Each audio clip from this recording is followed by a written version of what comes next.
ഈ പ്രാവശ്യം ട്രിവാൻഡ്രം പോയപ്പോൾ കുഞ്ഞിനെ കൊണ്ട് മൃഗശാല എന്ന് കാണാൻ തീരുമാനിച്ചു. കുഞ്ഞിനെ കൊണ്ട് രണ്ടാമത്തെ തവണയാണ് നമ്മളിവിടെ പോകുന്നത്. 30 രൂപ ടിക്കറ്റാണ് ഒരാൾക്കുള്ളത്. നമ്മൾ കഴിഞ്ഞ തവണ പോയപ്പോൾ ഫുള്ള് നടന്നാണ് കണ്ടിരുന്നത്. ഏകദേശം ഒരു 3-4 കിലോമീറ്റർ ഇങ്ങനെ നടന്ന് കാണാനുള്ളൊരു സംഭവമുണ്ട്.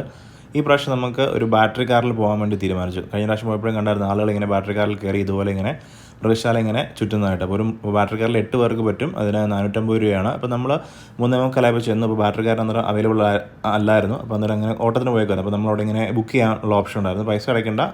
നമ്മൾ ടിക്കറ്റ് കൂടാതെ സെപ്പറേറ്റ് ആണ് ഇതിൻ്റെ പൈസയുള്ളത്. അപ്പോൾ നമ്മൾ 3:45 അവിടെ ചെന്ന് ഒരു 4:30 ആകുമ്പോഴത്തേക്ക് ഒരു ബാറ്ററി കാർ ഫ്രീ ആയിട്ട് വരും. അപ്പോൾ നിങ്ങൾ അതുവരെ വേറെ എന്തെങ്കിലും കാണാനുണ്ടെങ്കിൽ അവിടെ ആർട്ട് ഗാലറി വെക്കണം, അവിടെയൊക്കെ പോയി കാണാൻ പറഞ്ഞു.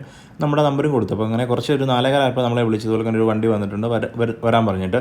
അവിടെ ചെന്നപ്പോൾ അവർ പറഞ്ഞു വേറെ 2-3 പേരുണ്ട്, നിങ്ങൾക്ക് താല്പര്യമുണ്ടെന്നുണ്ടെങ്കിൽ ഞങ്ങൾ 3 പേരേ ഉള്ളായിരുന്നു, ഷെയർ ചെയ്ത് പോകാം. അപ്പോൾ പകുതി പൈസ അവർ കൊടുക്കും, പകുതി പൈസ നമ്മൾ കൊടുക്കും എന്നുള്ള കാര്യം.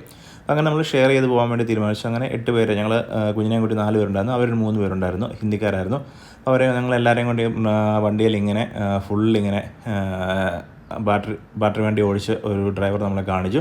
ഓരോ സ്ഥലത്ത് ചെല്ലുമ്പോൾ അവർ നിർത്തി നമുക്ക് ഇതുപോലൊക്കെ ഇറങ്ങി കാണാനുള്ള സൗകര്യം ഉണ്ടായിരുന്നു. അപ്പോൾ പണ്ടത്തെ പോലെയല്ല, കുറേ മൃഗങ്ങൾ ഇപ്പോൾ കുറവാണെന്ന് തോന്നുന്നു. പിന്നെ ചെന്ന സമയമായിട്ട് എല്ലാം തന്നെ ആക്റ്റീവായിട്ടൊന്നും ഇല്ലായിരുന്നു. എല്ലാം ഉച്ചഭക്ഷണം കഴിഞ്ഞ് കിടന്നുറങ്ങുന്നൊരു സമയമായിരുന്നു.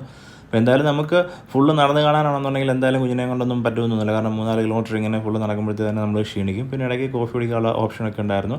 അത് ഏറ്റവും ഇഷ്ടപ്പെട്ടത് നമുക്ക് ആ ഒരു സ്നേക്സിൻ്റെ ഒരു ഏരിയ ആയിരുന്നു. പിന്നെ നമ്മളൊരു 5 മണിയായപ്പോഴത്തേക്ക് വെളിയിറങ്ങി.